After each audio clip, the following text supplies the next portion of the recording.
सर्वप्रथम शास्त्रेष्ठ गुरु परमात्मा रमन भगवान महावीर स्वामी जी के पावन चरणों में वंदन नमन। आचार्य सम्राट परम पूज्य गुरुदेव श्री श्री मुनि जी महाराज साहब, आगम ज्ञाता आगम पुरुष परम श्रद्धेय उपाध्याय भगवान श्री जितेंद्र मुनि जी महाराज साहब, आगम ऑनलाइन कक्षा के प्रणेता पूज्य उपाध्याय पर्वत श्री रविंद्र मुनि जी महाराज साहब एवं रत्नाधिक साधु साध्वी वृंद के चरणों में मेरा कोटि कोटि नमन। हम सब निरंतर गुरुदेव के मुखारविंद से जिनवानी का लाभ ले रहे हैं और गुरुदेव के प्रति हम अपनी कृतज्ञता किन शब्दों में व्यक्त करें जो नित्य प्रति आगम वाचना का हमें लाभ प्रदान कर रहे हैं। तो आज गुरुदेव हमें आगम वाचना का लाभ दें, उससे पूर्व हम सभी गुरु वंदना द्वारा अपने आराध्य उपाध्याय प्रवर को वंदन करेंगे। और आज गुरु वंदना का लाभ ले रहे हैं उप प्रवर्तनी शासन चंद्रिका साध्वी रत्ना श्री राधा जी महाराज आदि।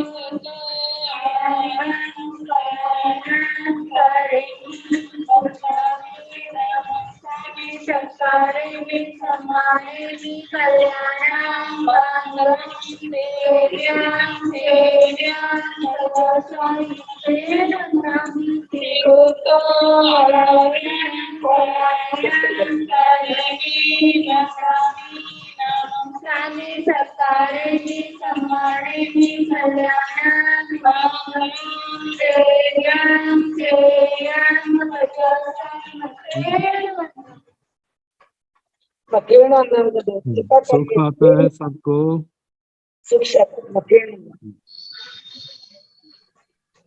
आचार्य सम्राट ध्यान योगी डॉक्टर पूज्य श्री सिंह मुनि जी महाराज साहब के मंगल आशीर्वाद से और उपाध्याय प्रवर पूज्य गुरुदेव श्री रविंद्र मुनि जी महाराज साहब के कुशल मार्गदर्शन में ऑनलाइन क्लासेस हमारी चल रही है और निरंतर आगम वाचना हमारे परम श्रद्धेय गुरुदेव उपाध्याय प्रवर में प्रदान कर रहे हैं।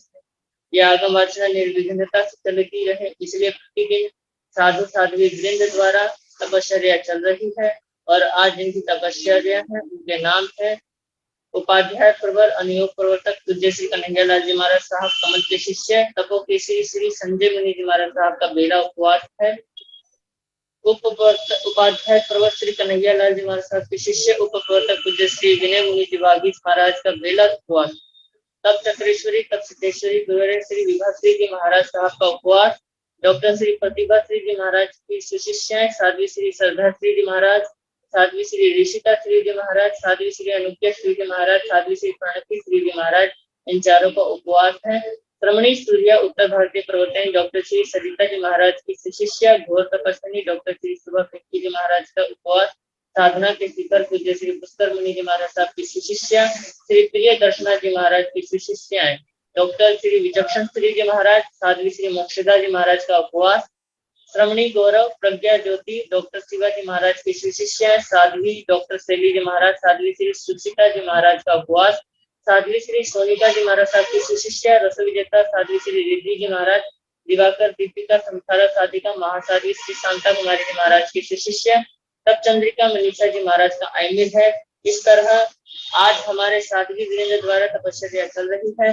तपश्चर्या करने वाले सभी साधु साध्वी वृंद को मैं बहुत बहुत शिक्षा तक पूछता हूँ और उनकी तपस्या की अनुमोदना करता हूँ।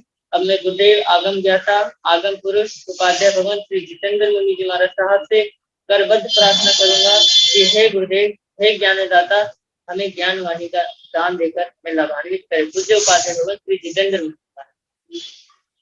नमो अरिहंताण, नमो सिद्धाण, नमो आयर्याण, नमो उगधायाण, नमो लोये सव साहुण, एसो पंच नमोकारो सर्व कामो मंगलानंत संदेशे परमं हवाई मंगलम।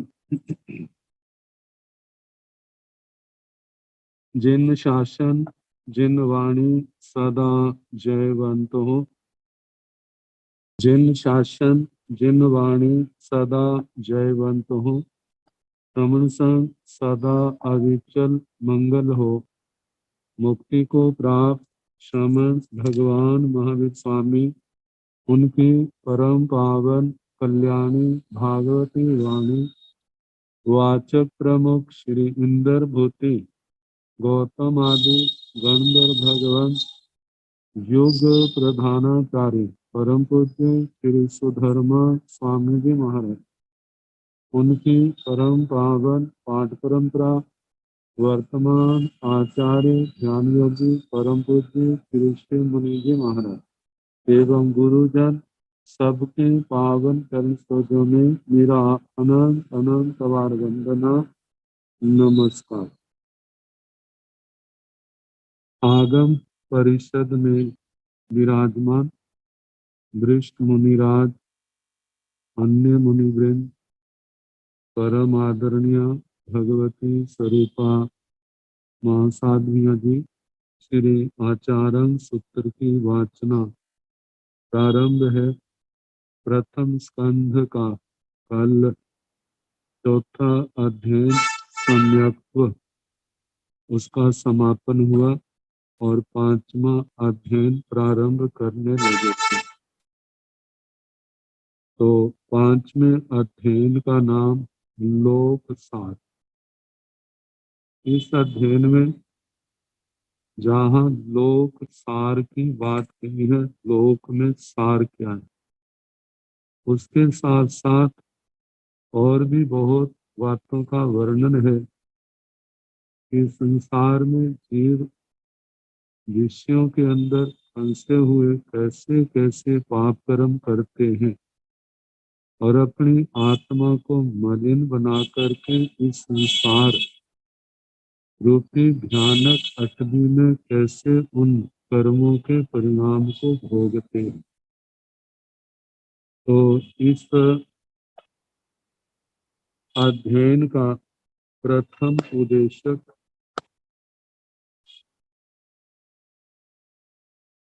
आवंती केयावंती लोयंसी परामुसंती अध्याय अनध्याय एषु चैव विपरामुसन्ति गुरु से कामा तौ से मारन्ते जौ से मारन्ते तौ से दूरे नेव से अंतो नेव दूरे।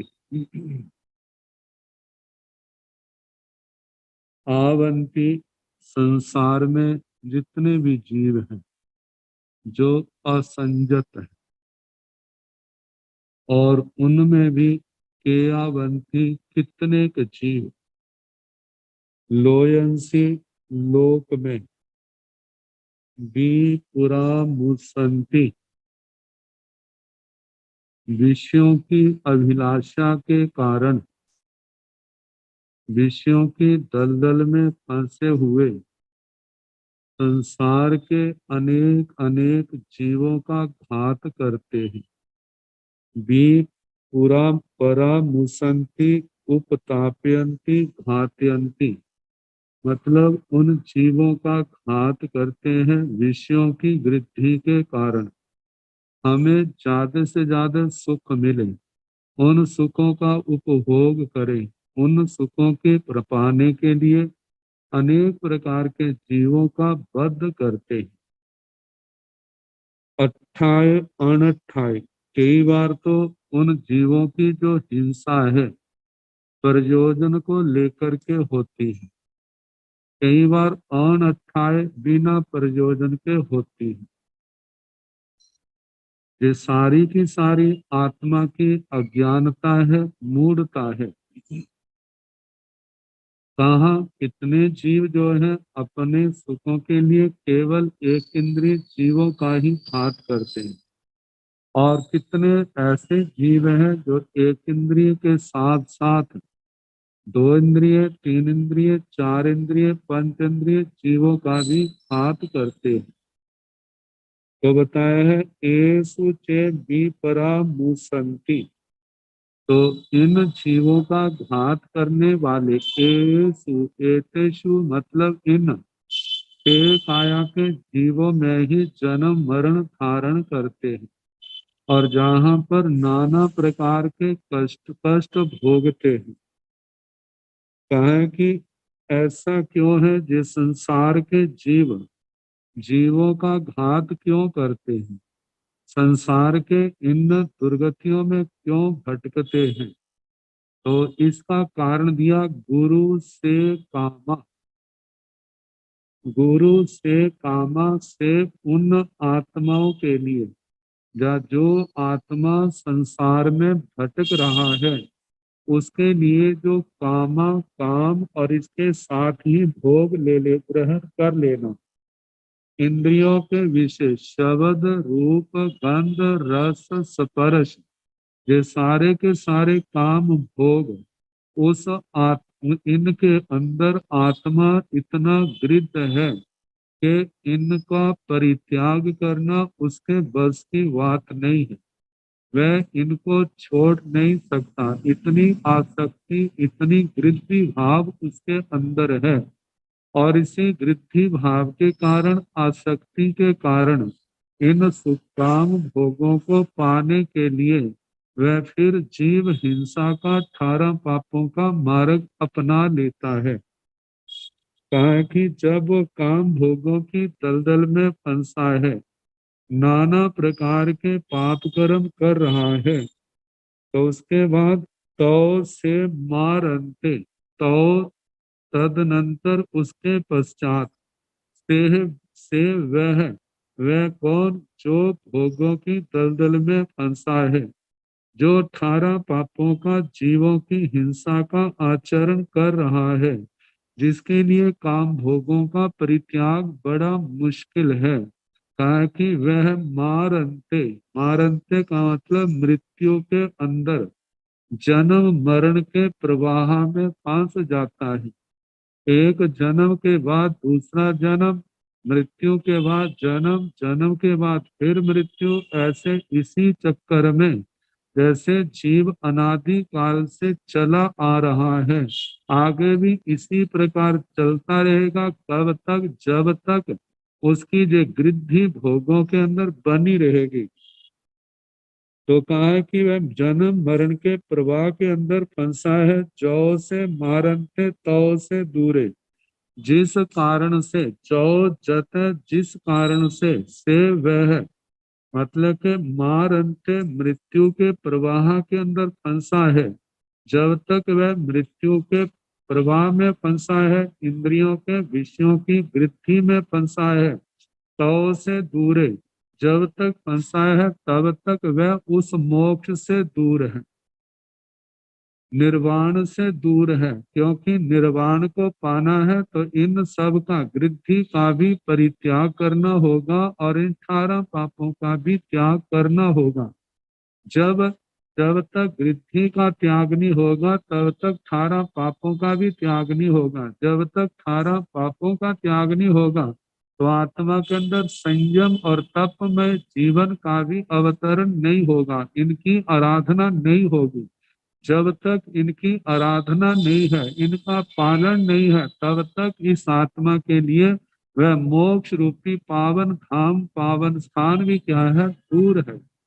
आगे बताया है नेव से अंतो नेव दूरे, नेव से अंते, यदि वह आत्मा इन विषयों की वृद्धि के अंदर नहीं है, वह 18 पापों के अंदर फंसा नहीं है, उसको संसार के किसी काम भोग की चाहना नहीं है, चाहना ना होने के कारण वह किसी पाप कर्म का आचरण नहीं करता। जब उस आत्मा की ऐसी स्थिति है तो कहा नेव दूरे, फिर उस आत्मा के लिए निर्वाण भी दूर नहीं है, सिद्ध अवस्था दूर नहीं है। क्योंकि सिद्ध अवस्था पाने के लिए ये जो लोक सार है, ज्ञान दर्शन चारित्र तप, इसका आचरण आवश्यक है। और इसका आचरण तब तक नहीं होगा जब तक आत्मा भोगों की काम भोगों की वृद्धि के अंदर फंसा है, उनके अंदर आसक्त है।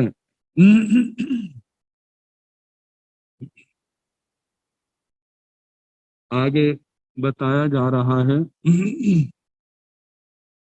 ते पासाई कोसिय मिव ओ सज्ञे पनुन्न निवय्यं वा एरियं एवं बालस जीवियं मंदस अभिजानाओ पूराई कम्माई वाले पकुव माणे तेन दुखेण मूढ़े विपर्यास मुवेई मोहेन गभं मरणाई एई एथ मोहे पुणो पुणो ते वह कौन सम्यक दृष्टि व्यक्ति जिसने आगम वाणी को सुना, जिनके अंदर की आंखें खुल गई, सम्यक्त्व का प्रकाश हुआ, सम्यक ज्ञान सम्यक दर्शन प्रकट हुए और उसके साथ संसार की असारता को समझा, इन भोगों की विनश्वरता को समझा। जे भोगों का सेवन आत्मा को तृप्त करने में समर्थ नहीं है, सारा जीवन निकल जाए फिर भी आत्मा की भूख वैसी की वैसी बनी रहती।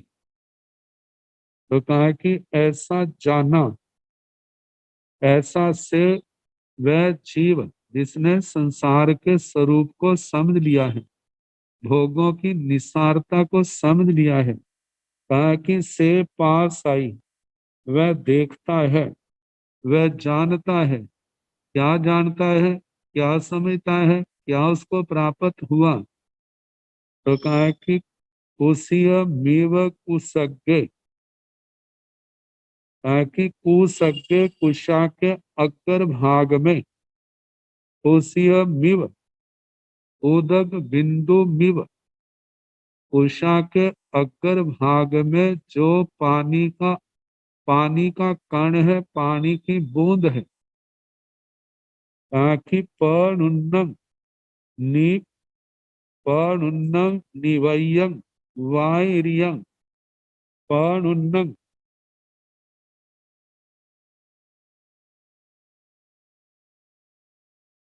प्रेरितं, नुद धातु प्रेरणा अर्थ में आती है, तो पनुन्नम प्रणुन्नम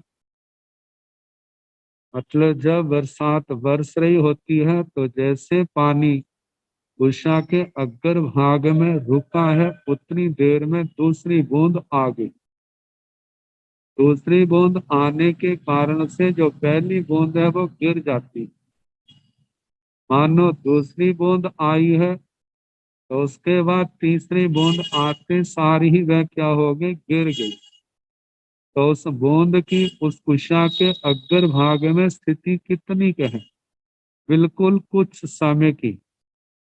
कहा कि कभी ऐसा होता है पनुन्नम अपने आप अपने बोझ से गिर जाती है, कभी दूसरे के कारण से निवय्यम निपतितम गिर जाती है, कभी वायरियम वातेरितम वात हवा के द्वारा भी वह कुशा के अग्र भाग पर स्थित बूंद जो है गिर जाती है।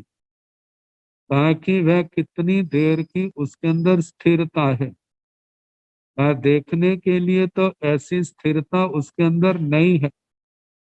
तो कहा कि जब हम मनुष्यों के जीवन को देखते हैं वहां तो स्थिरता देखी जाती है, लेकिन कहा जाता है आखिर वह स्थित कितनी देर तक ही है।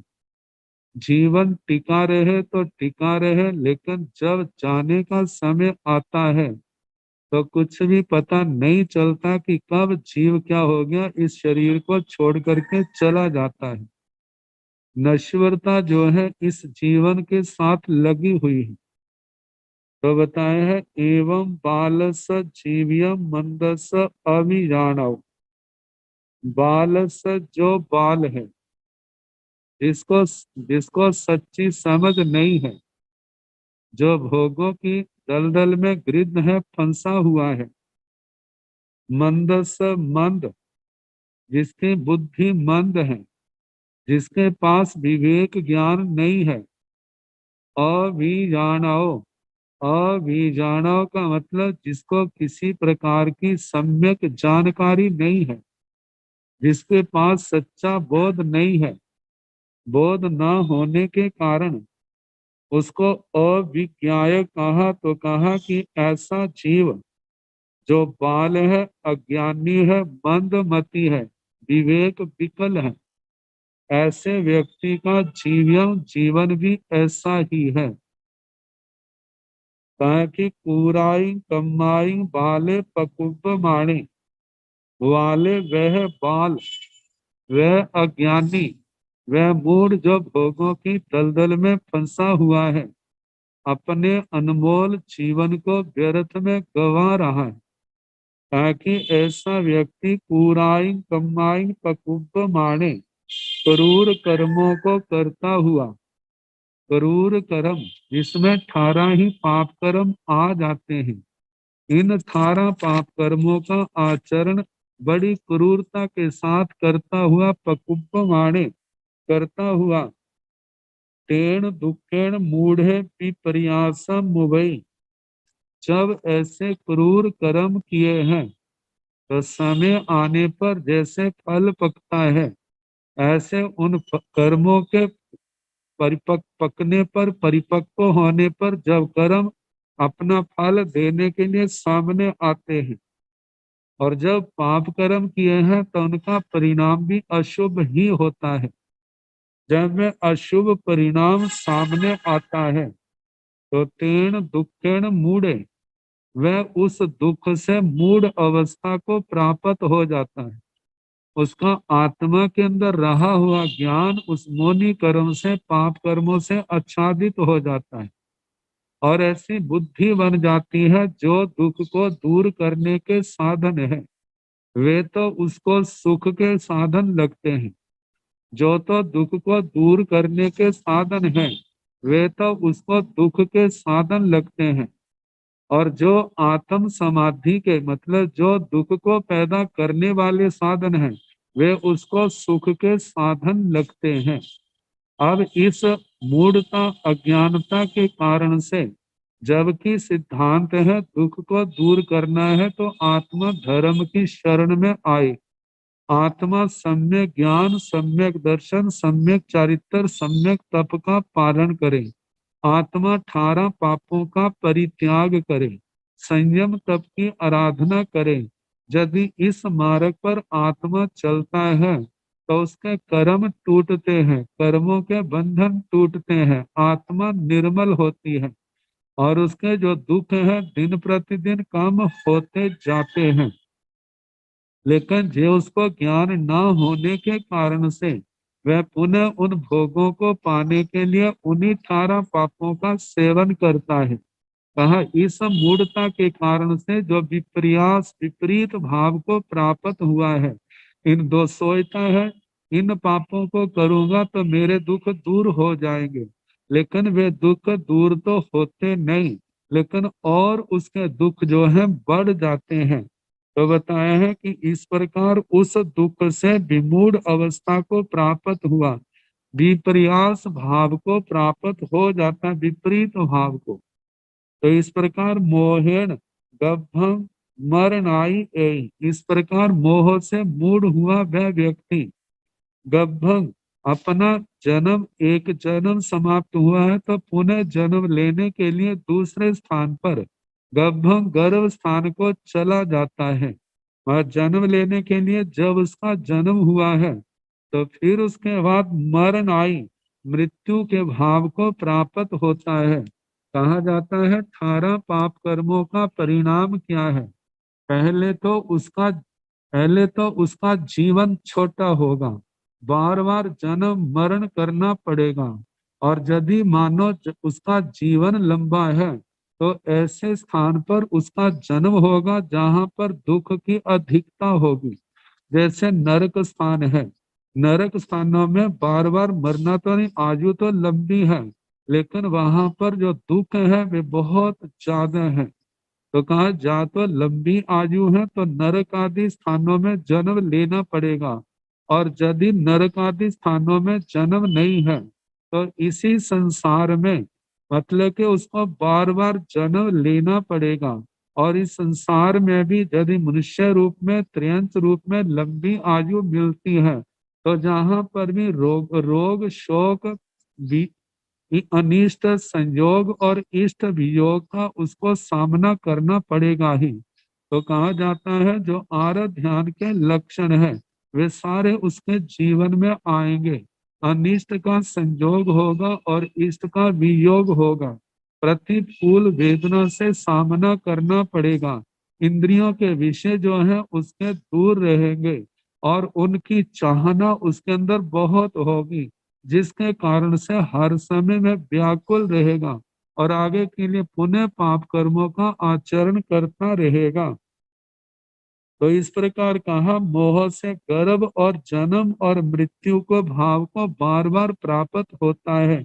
एथ मोहे पुनो पुनो, एथ जहां पर मोहे इस मोह कर्म में पुनो पुनो बार बार चारों गतियों में परिभ्रमण करता है। जीवन में यदि पुण्य कर्म का आचरण नहीं, धर्म की आराधना नहीं, तो आत्मा को दुख के स्थानों पर ही जन्म मरण करना पड़ता है और अपने ही किए हुए पाप कर्मों का फल भोगना पड़ता है।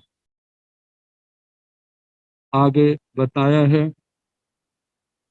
संशयम परिआणौ संसारे परिणाय भवै, संशयम अपरिणाणौ संसारे अपरिणाय भवै। संशयम संशय, संशय शब्द जो है दर्शन न्याय दर्शन का विशेष शब्द है संदेह।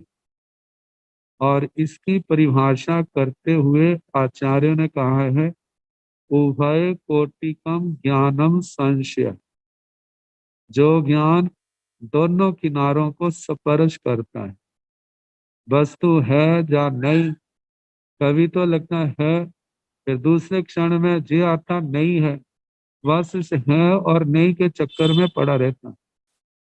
और ये है या नहीं, ये जब तक चलता रहता है तब तक आत्मा संशय ग्रस्त रहता है। और जिस समय उसका ठीक या गलत निर्णय हो जाता है, यदि उसका निर्णय ठीक हो जाता है फिर तो लाभ, यदि उसका निर्णय गलत होता है तो उसका परिणाम उसी आत्मा को भोगना पड़ता है।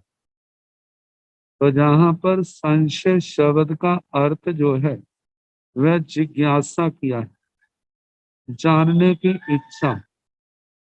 तो आचार्य भगवंतों ने, आचार्य श्री शिलांक जी, आचार्य श्री आत्माराम जी महाराज, उन्होंने कहा कि ये जिज्ञासा दो प्रकार की होती है, एक अर्थगत और दूसरी अनर्थगत। अर्थ से संबंधित और दूसरी अनर्थ से संबंधित। तो अर्थ शब्द से जहां पर मोक्ष लिया, और अनर्थ शब्द जो प्रबुद्ध आत्मा का लक्ष्य नहीं है। तो संसार को अनर्थ शब्द से कहा है, कहा कि जहां पर अर्थ शब्द से मोक्ष सिद्ध गति लिया है। सिद्ध गति का क्या स्वरूप है और सिद्ध गति को प्राप्त करने के कारण कौन कौन से हैं, उपाय कौन कौन से हैं, इनके संबंध में जिज्ञासा। मोक्ष का स्वरूप क्या है, तत्वों का स्वरूप क्या है, आत्मा का स्वरूप क्या है, मोक्ष की प्राप्ति कैसे होती है, इन कर्म बंधनों को से हम कैसे मुक्ति पा सकते हैं। ऐसे इस मोक्ष से संबंधित जितने भी प्रश्न हैं और उनके उत्तर है, जो सारे अर्थगत जिज्ञासा में आ जाते हैं। और अनर्थगत ये संसार का क्या स्वरूप है, संसार परिभ्रमण के कारण क्या है, संसार में आत्मा को कैसे कैसे नाना प्रकार के दुख भोगने पड़ते हैं, दुर्गतियों में जीव क्यों जाता है, ये जो जितने प्रश्न हैं इनका संबंध अनर्थगत से। तो कहा इस प्रकार जिज्ञासा के दो रूप, एक अर्थगत एक अनर्थगत। एक का संबंध मोक्ष से है और एक का संबंध संसार से। कहा कि दोनों जिज्ञासा में से दोनों जिज्ञासाएं अच्छी हैं, क्योंकि मोक्ष के संबंध में यदि जिज्ञासा नहीं होगी तो उसका बोध कैसे होगा। यदि संसार के स्वरूप के संबंध में जिज्ञासा नहीं होगी तो संसार का वास्तविक स्वरूप हमें कैसे पता चलेगा।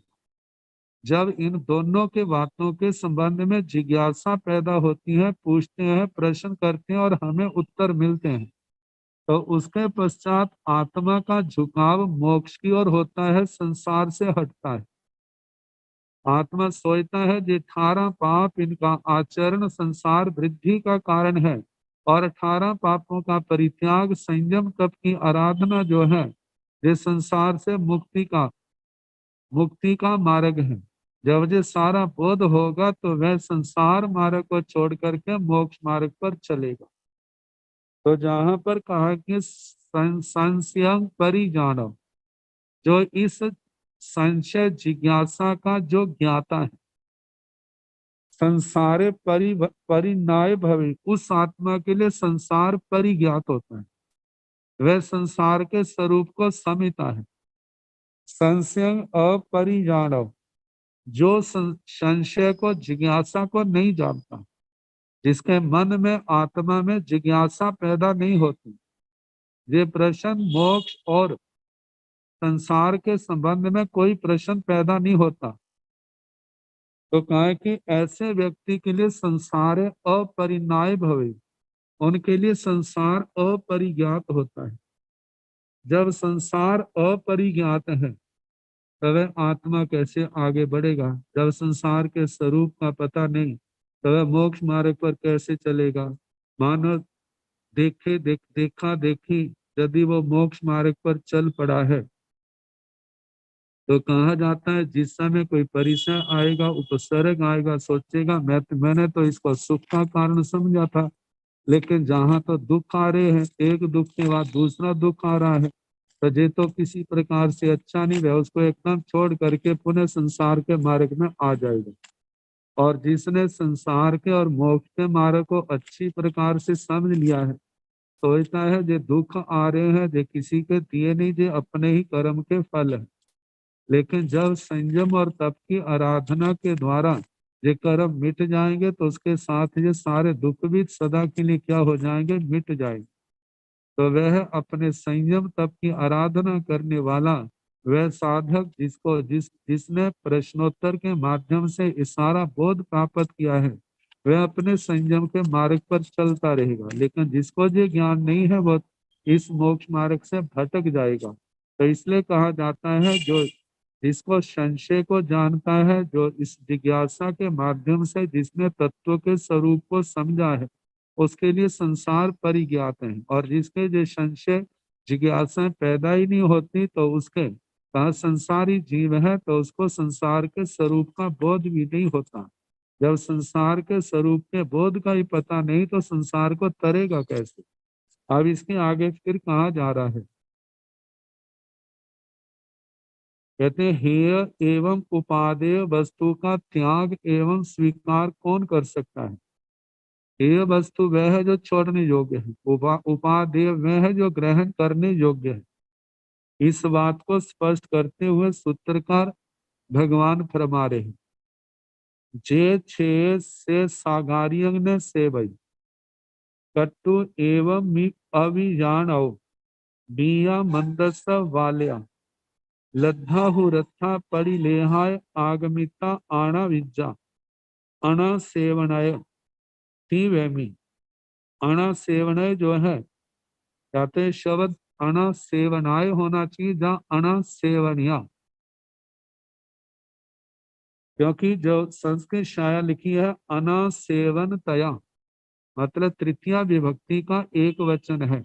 तो अनासेवनिया या अनासेवनाय, तो अनासेवनाय में चतुर्थी विभक्ति का एक वचन है जो विकल्प से प्राकृत भाषा में चलता है, बहुवचन नहीं चलता। जहाँ अनासेवनिया, अनासेवनिया तीसरी विभक्ति का मतलब उसका सेवन नहीं करना।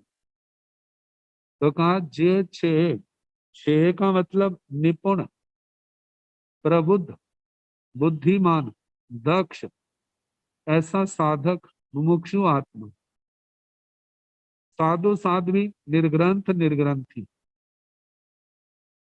अब हम इसके अर्थ को और व्यापक करें तो वे बुद्धिमान श्रावक श्राविका जिन्होंने अपने जीवन में कितनों ने अणुव्रत धारण किए हैं, गुणव्रत धारण किए किए हैं, शिक्षा व्रत धारण किया और बड़ी निष्ठा से जो पालन कर रहे हैं, और जिनके मन में भी ये ललक है हमने भी संसार को पार करना है, और वो अपने नियम में कितने नियम ऐसे हैं जो अपने आप में पूर्णता की ओर बढ़ रहे हैं, मतलब आजीवन जैसे ब्रह्मचर्य का पालन ग्रहण कर लिया है, ऐसे दूसरे व्रत ले लिए हैं, आजीवन रात्रि भोजन का त्याग कर दिया है। तो कहा ऐसा त्यागी वर्ग जो श्रावक वर्ग में है, और दूसरी ओर साधु साधियां जे छे जो शेख है, निपुण है। निपुण का मतलब तत्वज्ञ है, अपनी संयम पालन करने में सक्षम है और बड़ी जिम्मेवारी से पालन कर रहे हैं, और ये सब अपनी आत्मा के लिए। कहा से सागारियंग ने सेवई, ऐसे आत्मा जो है सागारिक, सागारिक ये अपना परिभाषिक शब्द है। सागारी क्रिया मतलब के कुशील का, मैथुन का सेवन नहीं करते। कहते जे छे जो शेख निपुण है, प्रबुद्ध है, से वह सागारियंग ने सेवई, वह कुशील का सेवन नहीं करते। लेकिन कोई ऐसा भारी कर्मी हो सकता है, कहा कि जैसे क्लास में पढ़ने वाले सारे सफल नहीं होते और सारे असफल भी नहीं होते, जैसे जैसे जिसकी मेहनत होती है उसके अनुसार परीक्षा में उनका परिणाम आ जाता है। इसी प्रकार मोक्ष मार्ग पर चलने वाले सारे के सारे मोक्ष में पहुंच जाए ऐसा संभव नहीं है, और उनमें से कोई भी न जाए ऐसा भी नहीं कह सकते। अपनी अपनी निष्ठा के अनुसार संयम पालन करने वाले उनमें कोई ऐसा कोई भारी कर्मी जीव हो सकता है। कहा कट्टू, चौथे आश्रव द्वार का सेवन किया, कुशील का सेवन किया, और उसके व्यवहार को देख करके एवं अभिजानाओ बिया मंदसा वालिया, गुरुजनों ने पूछा हमें ऐसा लगता है, आप बताओ सच क्या है। तो कहा जाता है आत्मार्थी जीव कहीं पर भी असत्य नहीं बोलता, लेकिन कुछ स्थान ऐसे भी हैं जहाँ कहते हैं कुछ भी क्यों ना हो जाए वहां तो असत्य बोलना ही नहीं है। जैसे भगवान है, भगवान के सामने, गुरुओं के सामने, जैसे व्यवहार में कहा जाता है कम से कम इन स्थानों पर कभी झूठ नहीं बोलना चाहिए। मुमुक्षु आत्मा तो कहीं पर भी ना बोले, लेकिन संसारी व्यक्तियों के लिए भी कहा है कि इन स्थानों का गौरव सदा बना के रखना। जैसे पंचायत का स्थान है, न्याय का स्थान है, राजा का स्थान है, माता पिता है, गुरुजन है, जो अपने अत्यंत विश्वास पात्र हैं, ऐसे लोगों के सामने तो कभी भी असत्य का उच्चारण नहीं करना चाहिए, असत्य नहीं बोलना चाहिए। और एक मुमुक्षु आत्मा, आत्मार्थी जीव तो हर स्थान पर कोशिश करता है, उसका हर संभव यही प्रयास होता है कुछ हो जाए मैं कभी असत्य नहीं बोलूंगा। और कहा जो इन स्थानों का, इन बातों का ध्यान रखता है तो सत्य भी उसके लिए परमात्मा का रूप बन जाता है। जो आगमों में कहा सत्यं को भगवान, सत्य साक्षात भगवान है जिसका उच्चारण भगवान ने किया है। कहा कि उस सत्य का उच्चारण करने वाला साक्षात भगवान का रूप एक दिन बन जाता है। तो ऐसी आत्मा, लेकिन कोई ऐसा है, कहा कि एक तो उसने कुशील का सेवन किया, गुरुजनों के द्वारा पूछे जाने पर वह असत्य बोल देता है, कि झूठ बोल देता है कि मैंने ऐसा गलत काम नहीं किया, मैं ऐसा कैसे कर सकता हूँ, मैं खानदानी हूँ, मैं कुलीन हूँ, मैं इतना ऊंचा हूँ। इससे तो मेरे को घृणा आती है। मतलब वो पाप कर्म किया है लेकिन फिर भी एक उसने छिपाया है, और दूसरा एक तो उसने पाप किया और दूसरा वो अपने पाप को छिपा रहा है। कहा जाता है जो छिपाया हुआ पाप कर्म जो है आने वाले समय में अत्यंत अनर्थ का कारण बनता है। जैसे शरीर के अंदर किसी घाव को हम छिपा लें, उसका हम उपचार ना करें तो आने वाले समय में बढ़ते बढ़ते मृत्यु का कारण हो सकता है।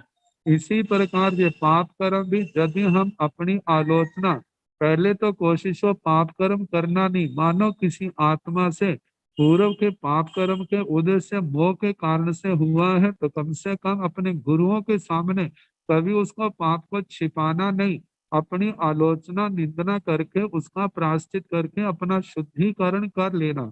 जो शुद्धिकरण कर लेते हैं वे आराधक हैं, और जो नहीं करते वे क्या है, आराधक नहीं, वे विराधक हैं।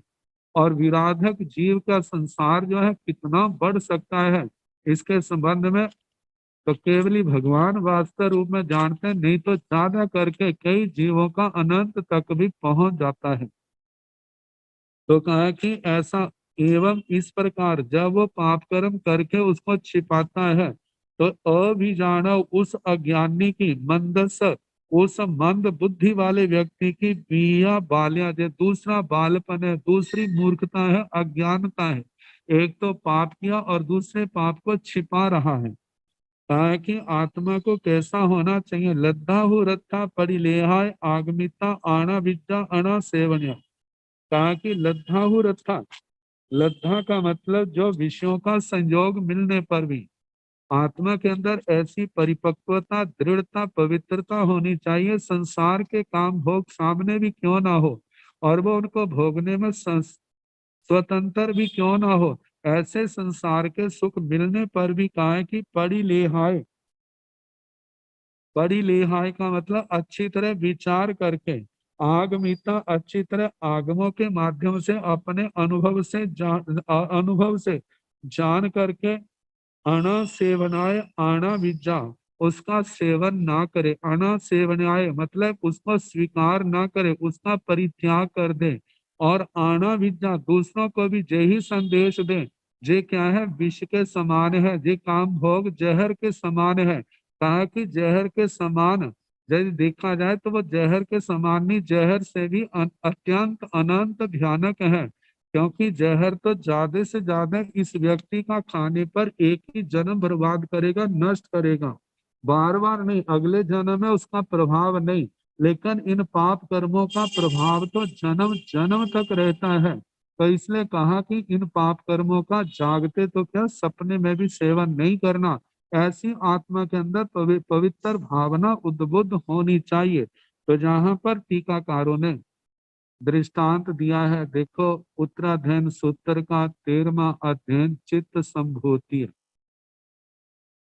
जब वो पूर्व जन्म में चित्त और संभूति मुनि के रूप में थे, तो उस समय संभूति मुनि ने संत कुमार चक्रवर्ती की राज रिद्धि को देख करके, चक्रवर्ती के स्त्री रतन का, उनके केशों का स्पर्श का अनुभव होने के बाद उसने निदान कर लिया। ताकि वहां पर तो चित्त मुनि भी थे लेकिन उन्होंने निदान नहीं किया। और दूसरी बात, जब निदान कर लिया है तो निदान करने के बाद जब दोनों मुनि भव पूर्ण करके देवलोक में गए हैं, तो संभूति मुनि अपने निदान के कारण वह अगले जन्म में कंपिलपुर नगर में वहां जन्म लिया है, ब्रह्म राजा चूर्णी रानी। और समय आने पर अनेक जीवन में घाटियों को पार करते हुए एक दिन वो अपने निदान के कारण चक्रवर्ती सम्राट बन गए। भारत क्षेत्र के 6 खंडों पर उसकी हुकूमत है। जब एक बार नाटक देखते देखते उनको जाति स्मरण ज्ञान हुआ, तो विचार करता है जो 5 जन्मों तक मेरा भाई मेरे साथ रहा, अब छठे जन्म में वह कहाँ है। अब उसको ढूंढने के लिए उसने संस्कृत का एक श्लोक बना करके 3 चरण पूरे कर दिए हैं और एक चरण उसका अधूरा रहा। कहा है कि जो इसको पूरा करेगा वो मेरा भाई होगा। और उस भाई को ढूंढने के लिए, मिलने के लिए उसने यही रास्ता निकाला। और लोगों को कहा कि जो इस श्लोक को पूर्ण करेगा मैं उसको आधा राज्य दूंगा। तो कहा जाता है कितने लोगों ने प्रयास किया लेकिन किसी को सफलता नहीं मिली। लेकिन वो चित्त मुनि अपना देव भाव पूर्ण करके इसी भरत क्षेत्र में एक श्रेष्ठी परिवार में उनका जन्म हुआ है। किसी प्रकार की घर में कमी नहीं थी, पालना पोषणा शिक्षा दीक्षा जब युवावस्था आई है तो सभा के अंदर निर्ग्रंथ मुनियों की वह देशना सुन करके प्रतिबुद्ध हुए और माता पिता परिवार की आज्ञा लेकर के उन्होंने संयम ले लिया। ताकि संयम पालन करते करते उनको अवधि ज्ञान हुआ और उन्होंने अवधि ज्ञान से जाना कि मेरा पूर्व जन्म का भाई जो इस समय चक्रवर्ती बना है मुझे मिलना चाहता है। तो इस भावना से वहां जाएंगे, धर्म की प्रभावना होगी। और विहार करते करते उस कंपिलपुर नगर के बाहर बाग में रुक गए। और जब एक माली उस अपूर्ण श्लोक को पढ़ रहा था तो जब वो संतों के पास अपना कार्य निष्पन्न करके आया, उसने वंदना की तो संतों ने पूछा आगे क्यों नहीं बोलते। कहते मुझे याद नहीं, पता नहीं है। तो संतों ने उस श्लोक की पाद पूर्ति की और उसको देख करके बड़ा प्रसन्न हुआ। मैं राजा के पास जाऊंगा और मेरे को आधा राज्य मिलेगा। जब उसने जाकर के वह श्लोक सुनाया है तो चक्रवर्ती को बड़ा खेद हुआ। अरे कहाँ मैं चक्रवर्ती सम्राट और कहाँ एक साधारण सा व्यक्ति, क्या ये मेरा पूर्व जन्म का भाई होगा। इसी खेद में खिन्न होते ही उसको मूर्छा आ गई। और जिस समय उन्होंने वहां के पास के लोगों ने उसको पीटना शुरू किया तो उसने कहा कि मैंने पूरा नहीं किया जो संतों ने किया। उपचार के बाद जब होश में चक्रवर्ती सम्राट आया है तो अपने भाई के पास मिलने के लिए आया।